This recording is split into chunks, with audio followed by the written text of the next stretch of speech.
some prep for Extra Life and didn't see that it was already past 6 o'clock. We're only prepped until 7 p.m. tonight, so I guess we should get into it. I have finally picked up, was able to purchase from Paizo's store the Sandpoint campaign setting. Ooh. It came with this PDF that has maps. I feel like we have this map in abundance already, but here it is again. Kind of cool, I guess. So yeah, we'll close this out. I don't think it's all that helpful. I mean, how many versions of this map do we need? All right, so there's the adventure. There's the other adventure. Here is the campaign book by this guy, James Jacobs, who from time to time will work on Pathfinder, I've heard. Anyways, there's that map again. And let's take a look at what's going on inside. Oh man, this music's really ramping up. All right, hold on. Jeez. Calm down, music. There you go. All right. So let's see what we got here. They are referencing a ton of other books. Sandpoint, and then the Sandpoint Hinterlands, which is pretty cool. Beautiful establishing artwork. Could be easily put together into a 2-page spread. I think I've seen this art somewhere. Please stop to see yourself as we see you, and they got a piece of mirror on the sign. That's pretty cool. Sandpoint, those who traveled north along the rocky coastline from the Varisian city of Magnamar soon find themselves in a peculiar country. Fog drapes the rolling landscapes, floating spectrally along damp and lonely moors. Small woodlands grace the region, their tangled depths redolent of nettles and pepperwood and pine sap, while farther inland, river valleys lined by majestic redwoods wind between ragged tors and limestone escarpments. This region's vastness and sense of isolation have earned its local name, the Lost Coast. All right. It's almost like the Sword Coast from the Forgotten. No, don't say that. There are pockets of civilization along the Lost Coast, although it's often not used these days. Traditional Varisian campsites can be found in nearly every gulch and hollow along the cliff-lined reaches, blah, blah, blah. Sandpoint's history. This is 100 pages? Let me see. It's really big. It's like 100 pages just about Sandpoint, which is a lot of pages about one town. Kind of nuts. Let's see, 95 pages, give or take. Back cover, more maps, advertisements, that sort of thing, open license. Pretty cool. It's got NPCs, it's got side quests, it's got cool stuff to do in the region. And it does mention all of the titular NPCs and locations from our adventure, including the pit, which I think is what we're actually going to talk about tonight.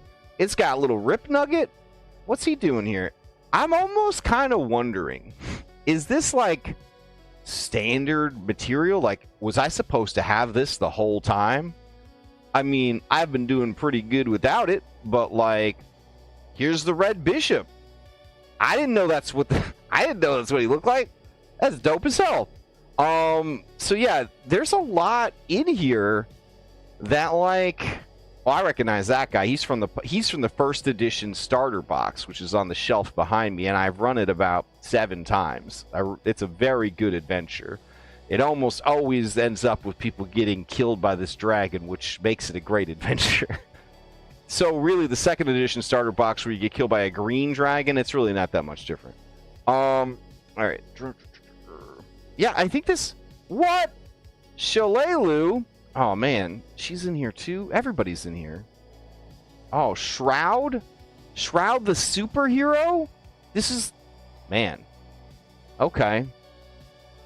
Man, it's got some good coverage. What? The tunnels under the city? I made that shit up. Okay. I mean, I knew there were. There had to be sea caves. Okay. Wow. Bunyip Club Hideout. Goblin Sanctuary. Shroud's Shrine. Catacombs of Wrath. That's where we are right now. The Hellstrom Catacombs with the Ghoul Warrens. That's where we're going to be in Seven Dooms when we get started. And then we got the secret tunnel that they use to get into the sea. Wow. Okay. That's pretty cool. Let's see what else we got here. Smuggler's tunnels, which are mentioned all the time. Jervis Stute's Ghost. Don't know what's going on there.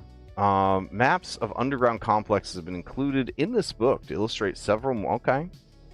Hey, it's the mayor. This is the third art we have for the mayor. And in this one, she's looking pretty badass. She's looking ready to fight. That's kind of cool. Hey, Titus Scarnetti. Not looking great in that picture. Looking kind of rough, bro. Taxidermic Sandpoint Devil. Love it. Oh, man. Okay. We got Hannah Valoran. When did the Sandpoint Devil come into play? Surely not in Burnt Offerings. I don't remember the Sandpoint Devil. Anyways. Got a lot of cool characters here. Alright, let's see. I don't want to, like, read this whole thing right now. They got stat blocks for everybody. I think these are... I want to say this is first edition, right? But no, they got Fortitude, Reflex, and Will. So, yeah, 2018. Has Pathfinder 2E been out that long? Since 2018? That's a long time, right? I guess it's been that long. Damn. Hey, it's a Mako. That's a really good art of a Mako. Got old grandma. All right. I don't know who Pavali is. She's pretty cool. There's a lot of good stuff here. I like that there's actual stat blocks for all these NPCs. That I appreciate that. I kind of wish they were searchable in the adventure, because I do not think that they have stats inside Foundry. There was a time, there was a golden age of Foundry. There was a golden age of Foundry. I was still working on Curse of Strahd prep, and you could just copy and paste a stat block from like a PDF like this, and it would set it up automatically. I mean, talk about the good old days. Talk about the good old days. All right, what else we got going on here? Oh, dang. Longjiku. Oh, that's the guy that got killed at the Glassworks. His ghost is... Has everyone turned into a ghost? This is fucking crazy. Suto's Shame. Oh. He turns into a ghost, too. Everyone's a ghost. Oh, my God. All right. So, all the shit that went down in the Glassworks, it is apparently a haunted place now. That's cool.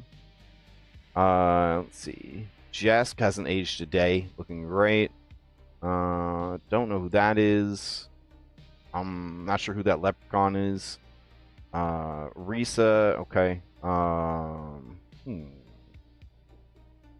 Okay.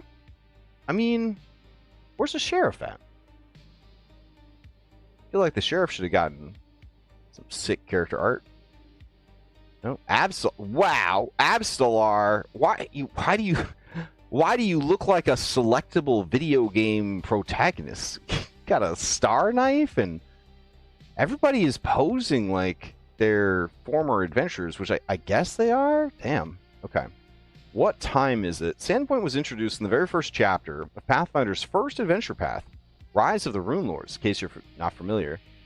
Since then, we've returned to the town many times. It's become one of the most recognizable places on Galarian. It's the Fandelver of Pathfinder. It's become one of the most recognizable places on Galarian for player characters to visit. This book assumes the events of Rise of the Rune Lords have come and gone. Sandpoint weathered that campaign's attacks. First by Gerblins, later by murderers, giants, and dwagons, and has emerged stronger than ever thanks to a group, or groups, we'll say, of heroic adventurers. Since then, other campaigns and adventures have occurred in or around Sandpoint, but the details on the town presented here capture things as they exist in the nebulous span of time between Rise of the Rune Lords and the adventures to follow. Ameko Kaijitsu has not yet left town to pursue her destiny as detailed in the Jade Regent adventure path.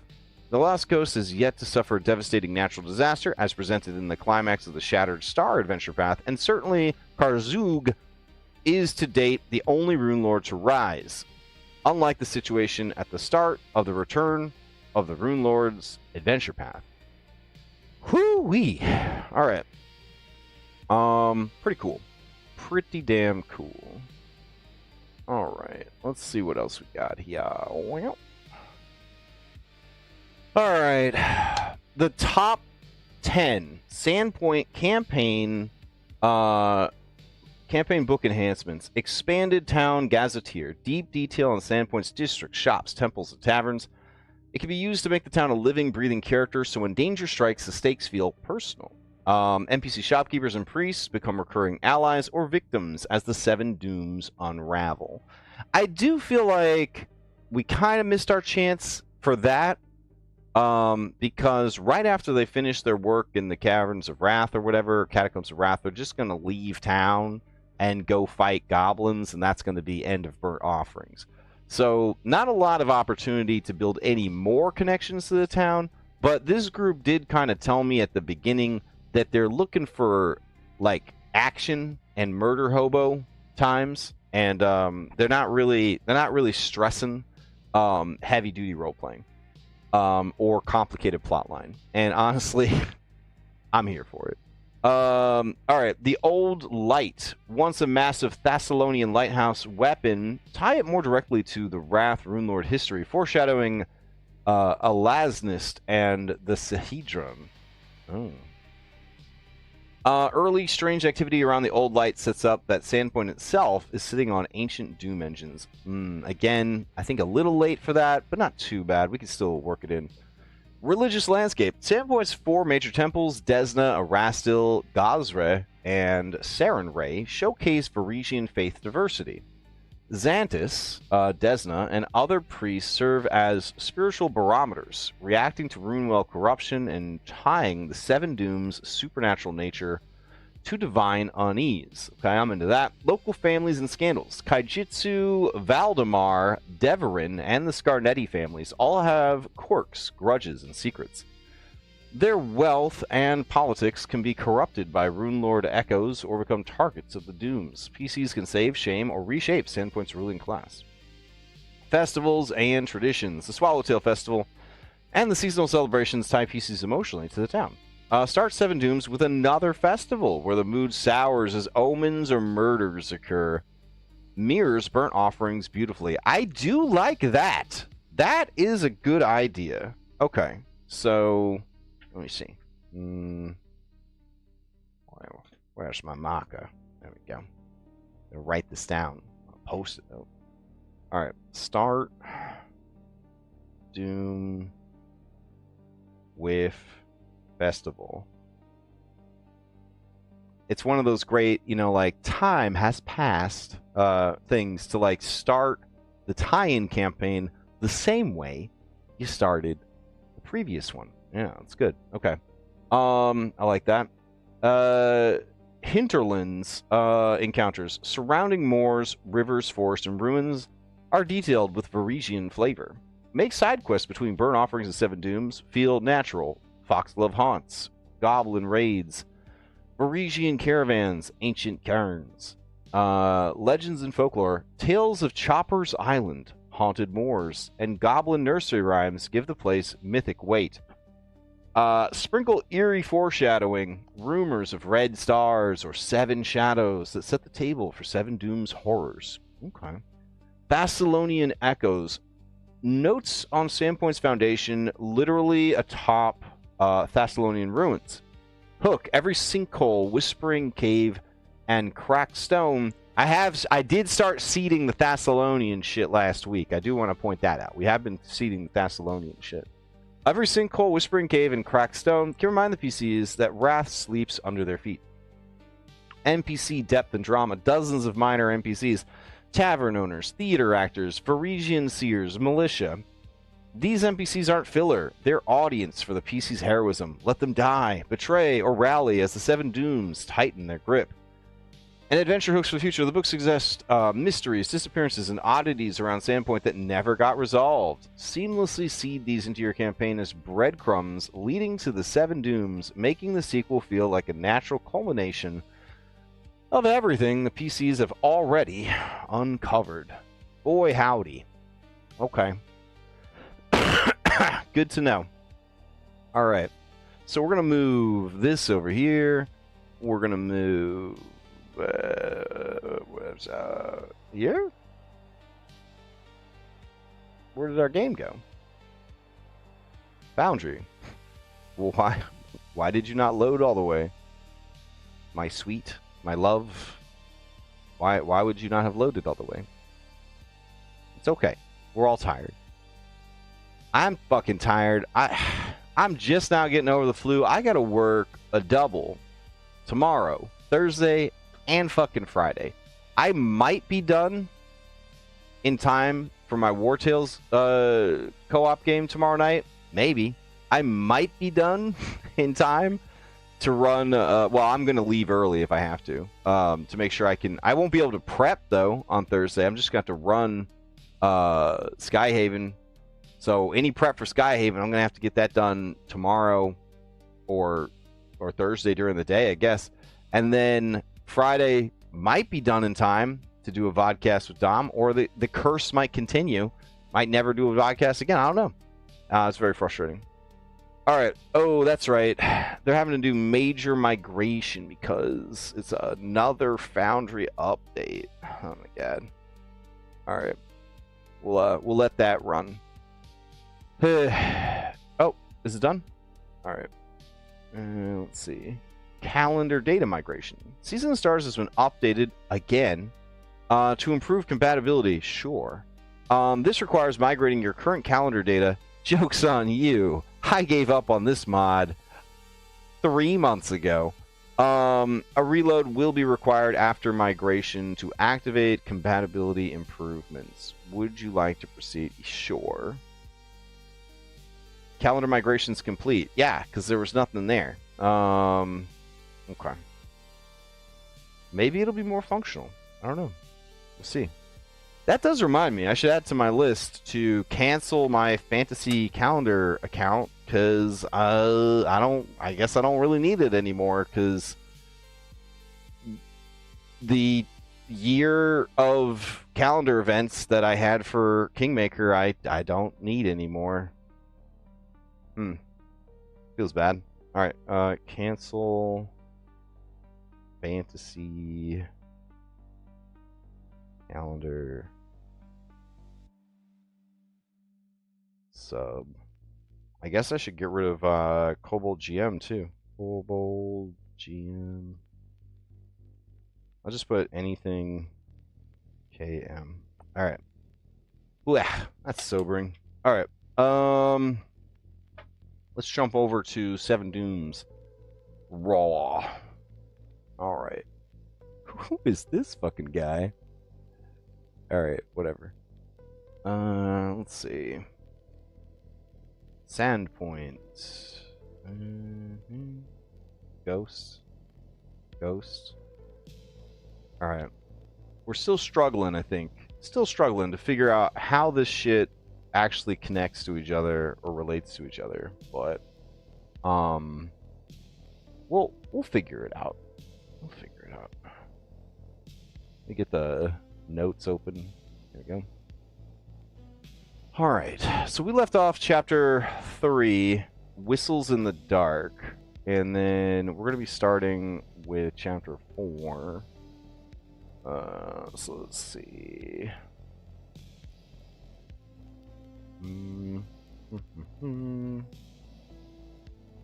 I know there's so many Easter eggs in this adventure that I don't even understand because I didn't play through or run Rise of the Rune Lords. I kind of wish I had. Either one, played through or run, would have been fucking awesome. But oh well. That's chapter 5. Go back. Chapter 4. Footprints on the roof. Okay. All right.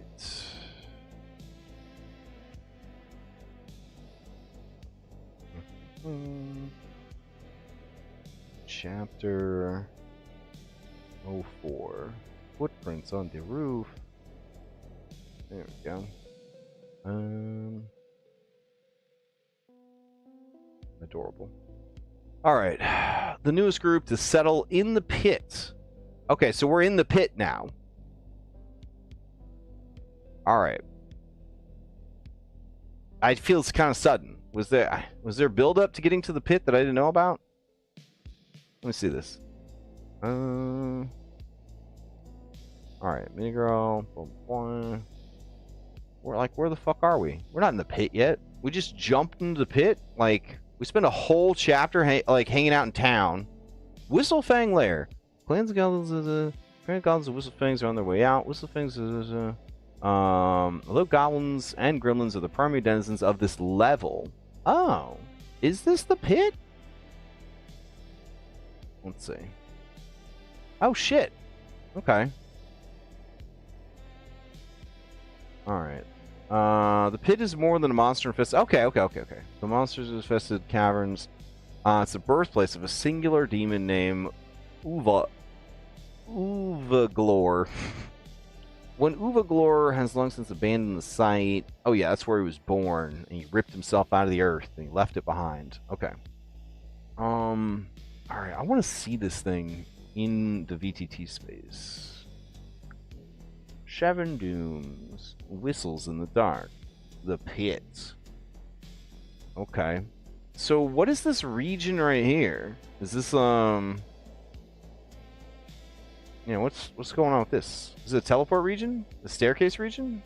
Like what happens if I move a person onto this space? What if I move a Gorb onto this space? Gorb. Oh fuck! Teleports. Oh, wow. They got teleports built into this shit? Holy shit. Wow. Okay. Hold on. You go back up? No? You can only go down? You can't go up? That's rough, dude. Alright. What if you... There's a door there? Oh, shit! More teleports. So they're only going down and not back up. That sucks. Okay. I hate what I'm about to say. Like, I despise what I'm about to say, but... we got to make this... No, I don't want to say it. We got to make this into a levels map, right? I've got to make this into a levels map. Where the fuck is this taking me? What? Shrine of the Sandpoint Devil? Holy shit, dude. Okay.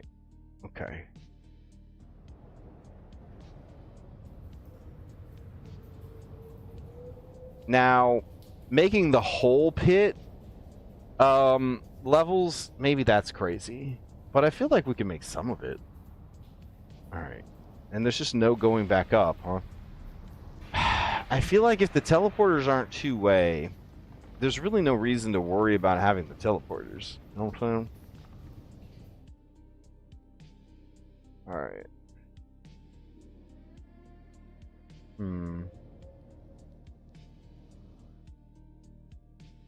Okay, so that one is two-way. That's gonna be annoying. Like, I mean, as cool as it is that they set the teleporters up, I think it's gonna be a real pain in the ass. Because they're not teleporting around the map. Like, they're teleporting to different scenes. And then you've got to, like, jump back and forth between the scenes. That just seems like a lot. And, like, again, not all the teleporters are working. Which is suboptimal. Alright, then what's behind... Oh, I didn't even see the teleporter there. Yikes. Okay. Ugh. What a tricky spot to be in. Do you keep the badass teleportation setup? Or No.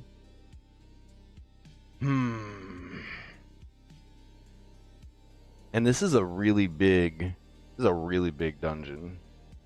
There's a lot going on here. I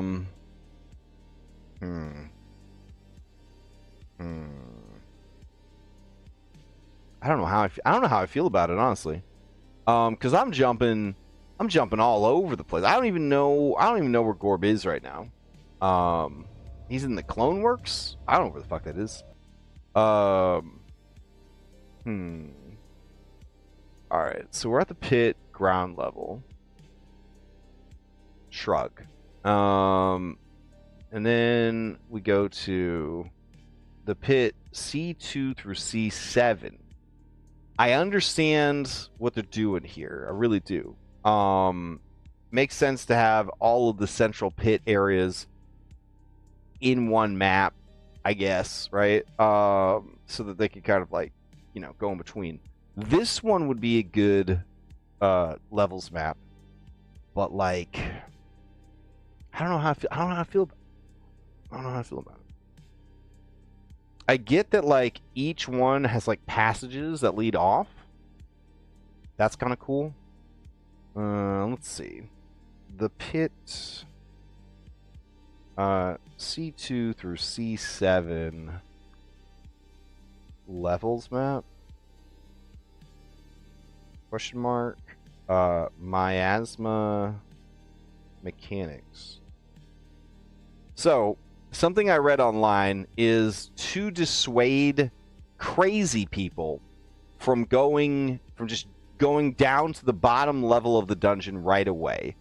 You would think that like high level monsters would be enough, but it's suggested that you create essentially like a miasma, like a poison that only affects people of like a certain level, very video gamey. And then like the higher level you get, like the deeper you can go without being affected by that miasma. And they even have like that sort of cloudy miasma like on the map. So like it kind of works.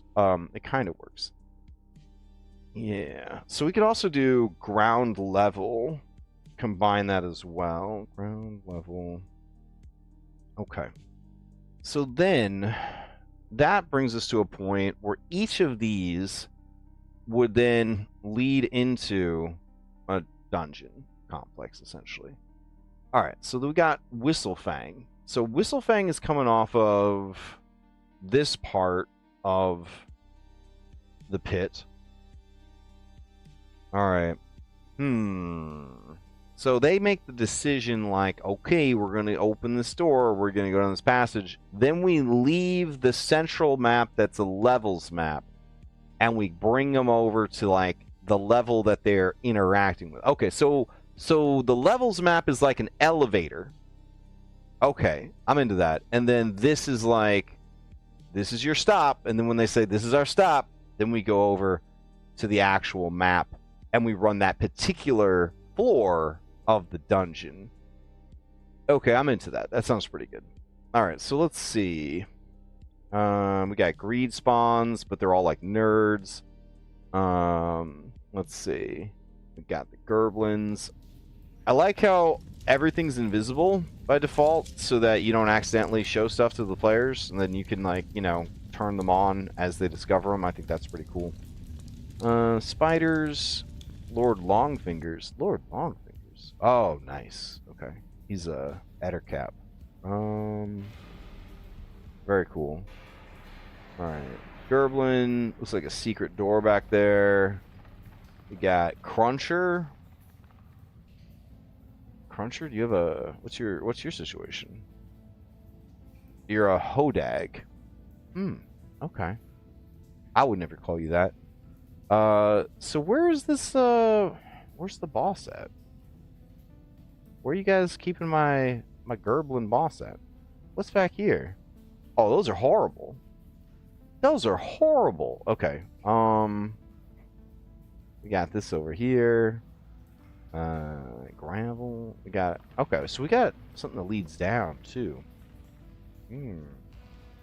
Barricade on the stairs. Okay. Oh, there he is. There's Rip Nugget. Where's your lizard, man? Is he not here? Oh, well, that's okay. All right. So that makes a little more sense. So they already are at the pit at this point. Okay. So book 3 is the pit. So that makes more sense when book 4 is like, hey, here we are. Okay. So scrolling down. What else we got? All right. Footprints on the roof. The newest group to settle in the pit further down. Here we go. Shrine of the Sandpoint Devil. Let's see. Is that a different adventure? Like, what are the origins of the Sandpoint Devil? Let me see. Okay. In 7 Dooms, Chapter 4 is centered on the Sandpoint Devil. What is the deal with this thing? It is never mentioned in burnt offerings. Let's see.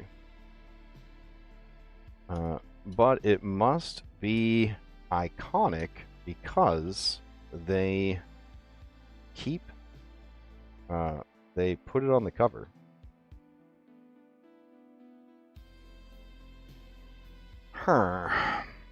There must have been an adventure specifically for the Sandpoint Devil, because I don't think it was part of Rune Lords.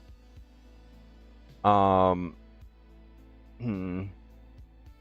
notorious Sandpoint Devil is well known to those who live in the Lost Coast, with stories of its sightings, cattle mutilations, blah blah blah. Great question. The Sandpoint Devil is one of Sandpoint's most iconic legends, even though it doesn't show up in burnt offerings. Here's the breakdown. The Sandpoint Devil is described as a mysterious, horse-like monster with bat wings, fiery breath, and a terrifying howl. It has stalked the Lost Coast for more than a decade, mostly in rumor, a livestock thief, child snatcher, and herald of disaster. Locals whisper conflicting stories. It's the cursed spawn of a witch named Agatha Leeds, an immortal guardian spirit, or just drunken tales. Sightings cluster around tragedies like the late unpleasantness. Crucially, the book presents it as folklore, not as a direct encounter for low-level PCs. That's why it never appears in any content. It's a background menace meant to deepen Sandpoint's mythic feel. Okay. So what we're going to do is we're going to say that Nualia intends to bind the Sandpoint Devil into service. All right. But she just gets that shittier monster instead. Okay. Hold on then. Sandpoint Devil Pathfinder Wiki. Okay. Alright, a thing of legend, the Sandpoint Devil is a horrific beast said to stalk the western coast of Regia near the town of Sandpoint, rumored to have been birthed by a woman cursed by Lamashtu. The Sandpoint Devil is one of the most famous local legends, including that it steals children from windows left open. Despite long-standing rewards for its capture, it has never been caught. When hunters and travelers go missing along the Lost Coast, chances are you'll hear that the Sandpoint Devil got them. Descriptions of the creature vary widely due to the fact that it only appears at night when thick fog rolls in from the Varisian Gulf. It's generally thought to look like a nearly skeletal horse with bat wings, stunted forelegs, a lizard-like tail, and a jaw filled with sharp teeth. Its powerful hind legs allow it to walk upright like a human. All right, hold on. I'm getting an idea here. Why don't we have the Sandpoint Devil attack the party when they're on their way to face the goblins? Because, I mean, you know, it's the child of Lamashtu's servant. Wally is Lamashtu's servant. It'd be kind of cool. And then hopefully the party's able to fend it off. We'll see what its stats look like. Sandpoint Devil. All right. It has a maddening scream. Oh wait. Yeah, it's a maddening scream. Strikes terror. It also exhales large gouts of sulfur-tainted fire, burning all who dare harm it. Sandpoint Devil makes its home along the bottom of the pit. At the bottom of the pit. Is this the final boss? No way. Within Devil's Platter on Varisia's Lost Coast. Judging from the charred and half-eaten carcasses it leaves behind, it prefers the taste of meat. Although it has been known to attack people, it generally restricts itself to hunting wild game or devouring helpless livestock, much to the consternation of local farmers. Typical sightings of the Sandpoint Devil's passing include hoofprints, smelling of brimstone in odd places. Rumor also suggests the Sandpoint Devil is not a unique creature. Interesting. All right, so we have this Sandpoint Light of the Lost Coast. We have Sandpoint Devil described in the lore, another lore book. It's described. Wait, it's in the bestiary for burnt offerings. All right, Sandpoint Devil. What? Really? All right.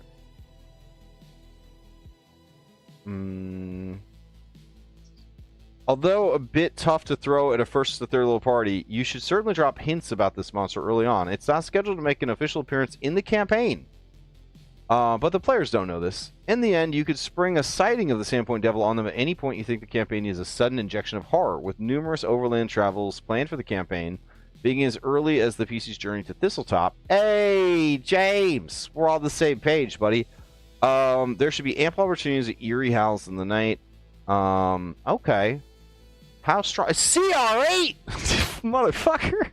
Yeah, it is a little strong to throw against the level 1 to 3 party. Jesus Christ. Okay. Alright. Facts about the Sandpoint Devil. Bad Omen. Yeah, okay. Devil Spawned. Disappearances. Firestarter. Immortal Protector. Oh. Interesting. The Sandpoint Devil is sometimes seen in the company of other local legends and spooks, most commonly a white stag, the ghost of a young girl, and a zombie without feet. Incredible. Okay. That is hilarious. So, the Sandpoint Devil had stats in Burnt Offerings. It was too strong to use in Burnt Offerings, and it was never actually used ever. Am I understanding that correctly? Monsters are to Pathfinder what icing is to cake. A blog article about it.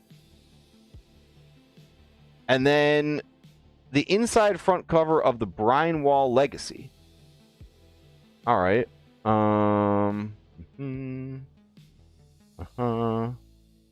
Incredible. Okay. So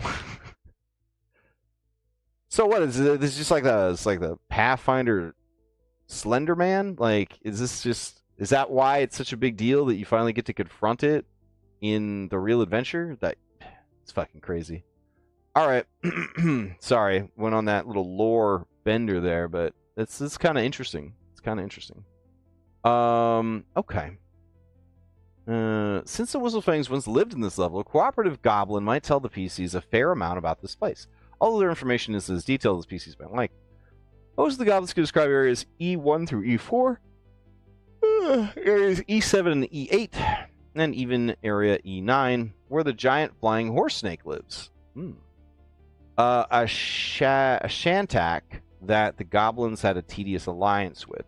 The goblins don't know about the secret passage between areas E8 and E9, area 11, area 12, The PCs can get Minargul to talk. She can tell them about area E5 and E6, where she kept her secret shrine. Alright, and she doesn't tell them about the hazard in the shrine if she can prevent it. Okay. Well, this is a much nicer map than the one that's included with the adventure, as usual. Some really cool shit going on here. Alright. Devil's Doorstep. Let's see. Oh, we got 15 more minutes. That's good. I thought it was like a lot further along. We got some mimics. That's fun. The mimics aren't the only guardians here for the platform. Okay. And Fisbeia, I think that's like a two-headed snake. Let me see. And nope. Gotta go to the actors tab. And this. Yep, two-headed snake. Cool. Alright. It seems cool. It just bites you twice. That's all it does. Doesn't have anything. Doesn't like bite. Doesn't like make out with itself and turn into like a hula hoop and roll across the ground or anything like that. Okay. Is there only one of them? Two mimics and one snake. It's just bros. That dungeon life. This appears to be some sort of research room, prison, 4 pits, Whistlefangs, and now the Devil's Disciples. Okay. Oh, I see. So that's right when you come in. Okay. Snake. All right. Then we got Devil's Disciples. I mean, they all look... I mean, that's cool as hell art. That's very cool. But they all look exactly the same, which is always a bummer to me. When they all look the same. That's why you gotta have masks. You know what I'm saying? You gotta put a hood. Gotta put a hood on these guys. We could probably put a hood on them pretty easily. If we needed to. Alright. Let's see. What's their deal? They don't have any spells. They can breathe fire once a day. That can cause enfeeble on a critical failure. I mean, that's kind of... There's certainly a lot of them. Alright, what do we got here? Oh, these guys. Alright, the Caligny Creepers. Alright, so Caligny are like Underdark. They're like not gnomes, but kind of like evil Underdark gnomes. Alright. They have spells? They do. Darkness at will. Okay. Can they see in perfect darkness? Greater dark vision. They sure as fuck can. That's going to be a nasty fight. They got sneak attack too. Oh, and there's a lot of them. Oh man, that's a rough time. Okay, and I see that there's some stairs here. I'm assuming that these E13 stairs lead. Oh, she looks dope as hell too. There's a lot of good art in this adventure. A lot of good art in this adventure. E13. Creeper Clan. Tell me about them stairs. The stairs leading up to the west connect to area D3 above, while those leading down to the southwest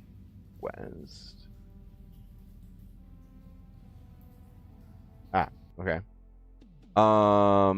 Connect to area F4 below. Alright, I'm gonna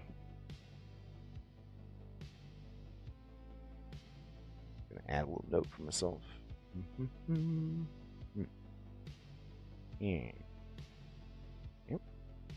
Text. Go. Hey, how come you didn't show up? Update drawing. Oh, okay. I have to make it what is it? Notes, info, let's see.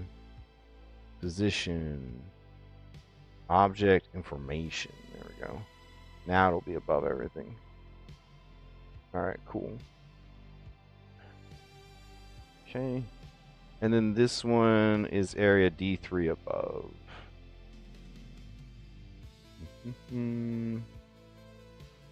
No, D13 above. D13 above.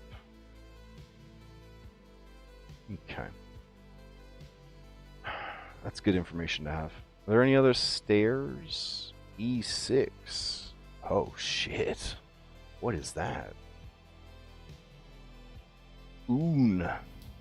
Aw, Oon looks dope as hell. Alright, let me see. Wow. Oh, man, looking really cool. Shadow Blend, Unbodied Possession, Favorite Host. Got some good spells, too. Dimension Door. Dimension Door at will. Wow. Shadow Blast Possession. Okay. I'm into that. Hello, my little scribbles. Oh, well, I know it's almost dinner. I know it's almost dinner time. Let's see. This is dope as hell. Like, it's some really cool variety of monsters down here. Gorlock. Ew. Why is it making that sound? Why is that sound happening? Alright, what are these? Oh, these are gargoyles made to look like him? Oh, that's sick as hell! Oh my god. Okay. And then I'm assuming as Morelli. Wow, she looks so fucking cool. Holy shit. Okay. She's got some spells. God damn. Alright. Sorcerer Archer? I'm into it. Okay. They got little prayer mats in there. Damn, that is cool as hell. Okay. Is Shantak the Jersey Devil or whatever? What's this? The imposing Shantaks are more intelligent than their bestial appearance, with who they can speak, though their voices sound like glass grinding on stone. And they can't converse in any language besides Aklo. Shantak's ability to travel through the gulfs of outer space. The gulfs of outer space is what it says here. At supernatural speed, allows them to nest on numerous worlds. It's an alien! That's fucking crazy. Yet despite this mobility, most Shantaks are reluctant to seek out new homes unless faced with no other option. Instead, they roost in discarded... What is the speed of a creature that can fly through space? 60? I guess that's kind of high for Pathfinder. Shantak's ability to travel through... Okay, yet despite this mobility, most Shantaks are reluctant to seek out new homes unless faced with no other option. Instead, they roost in discarded ruins or asteroids. Jesus Christ. Adrift in space, only emerging and landing upon planets in their chosen stellar system with the urge to feed compels them. Despite not being native to the dimension of dream... What the fuck? Okay. They're commonly found in that realm. There's a lot happening here. Okay. Where was I? Despite not being... their ability to fly through space, we've established, affords them swift travel between Lang and more hospitable reaches of the Dreamlands, making them particularly sought after as mounts for those who have business in the far reaches of the Dreaming Plane. Convincing a Shantak to become a mount is notoriously difficult. They refuse any sort of training, and even if one is convinced to ferry a humanoid on their back, they can be obstinate and fickle. Anyone relying on a Shantak mount should have a backup plan ready in case the Shantak strands their passenger on an asteroid or strange planet after some disagreement. Though a Shantak is nearly the size of an elephant, many possess irrational fears of certain creatures. In particular, night gaunts terrify them, while other Shantaks have been observed fleeing from harpies and gargoyles. But they have gargoyles in the temple! Oh my god. Though these ancestries all share the same trait, Shantaks don't fear every type of winged humanoid, which makes the origin of their phobia all the more mysterious. Shantaks and Galarian typically hide themselves away in remote places, since several of the creatures they fear are on the planet in abundance. What the fuck? Okay. I need a second. So this incredible legendary creature that has been hyped up for 25 plus years is just an alien horse. Does that sound right? And this art is terrible. It doesn't even look like the cover of the fucking book. All right, we're on page 76. Let me go back. This motherfucker right here doesn't look like that guy. Is this... All right, they can't be the same. They can't be the same person. All right, let me see. Sandpoint. Point Devil? What? Oh, okay. He's right here. So what? Is this like his girlfriend? What the fuck? Okay. Alright, that's fine. Attack of opportunity, only hoofs, thank God. Accursed breath. That's pretty sick. Devil's Howl, not on cooldown. Trample, always nice on a horse. +1 save against magic, the best you're gonna get.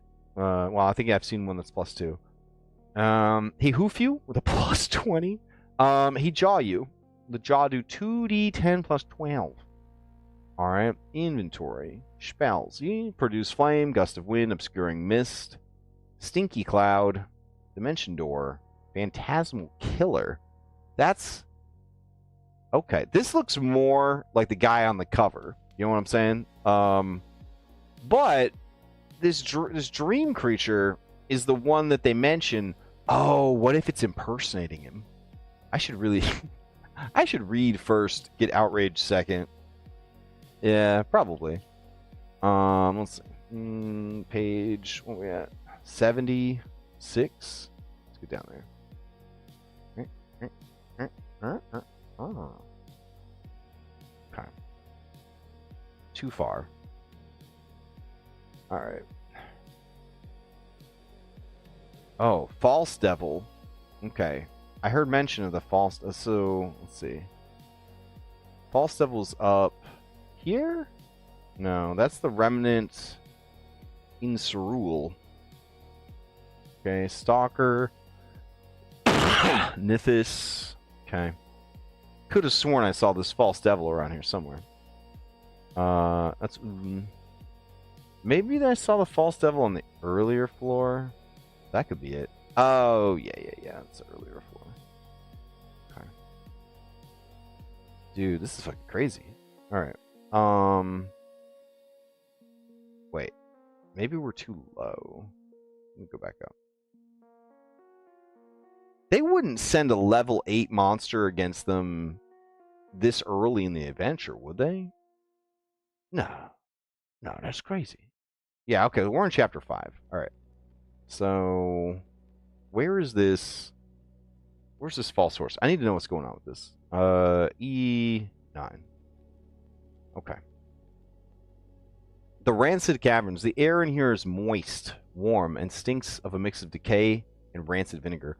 Stalactites and stalagmites ring the edge of this large 20-foot cavern, but in the center they've smashed aside to form an immense nest of rubble. Swaths of greasy slime are smeared thick across the nest of rubble, as well as the walls, floor, and ceiling of a 10-foot passage leading south. A stone door stands on the eastern wall.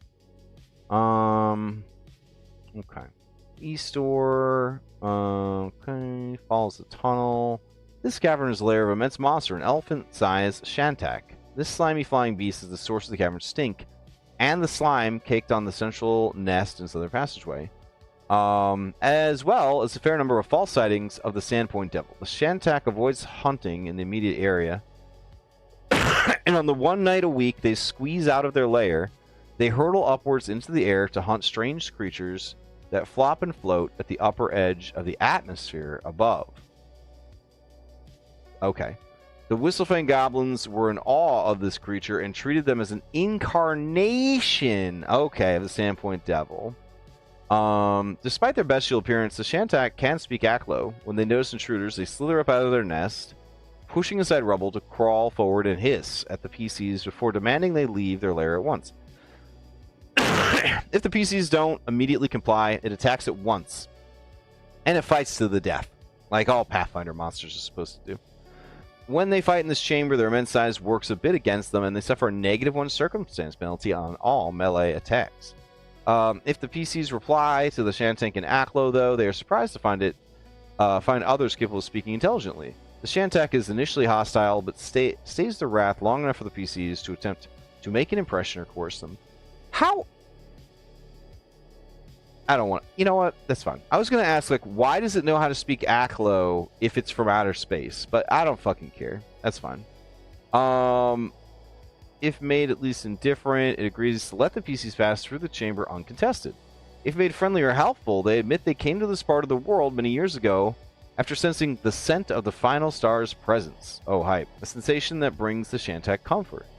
A successful DC 30 religion check to recall knowledge reveals that the final star is an obscure appellation at times used to refer to the outer god Azathoth. Press for further details. The Shantank claims that the scent wafts up from the door to the east, yet they have never investigated it further, noting that the final star scent soothes, but it's not wise to draw too near the source. Oh. Okay. So the alright. The secret door, blah blah blah. The stone door in the east, wall leading to area E9 is stuck. The stairs beyond lead down to area F7. Good to know. Alright.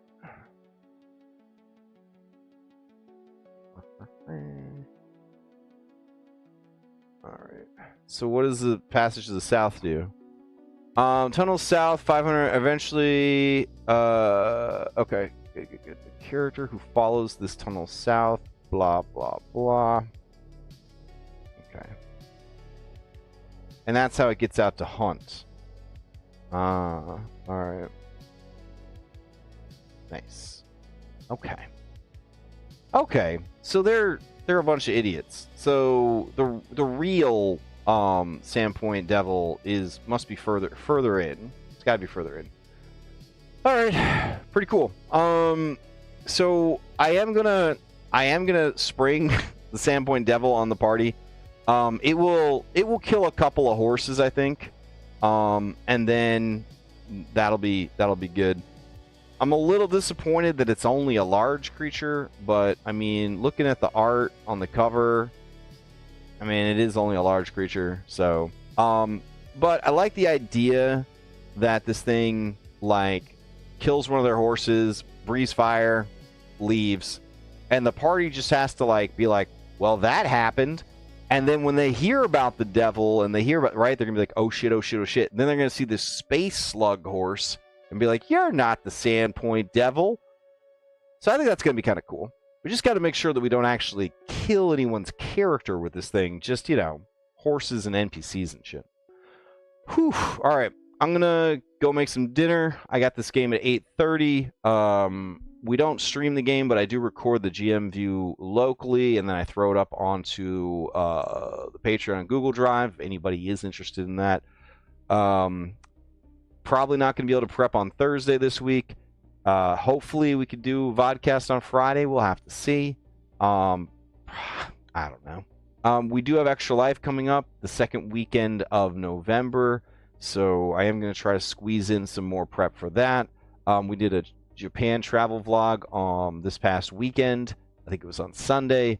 I think I got one more to go, maybe two, and then that will finally be done. And then we got Extra Life prep. We could probably stream a lot of that too. So yeah, lots of good stuff going on. Hope everybody has a good night, and I will see you next time.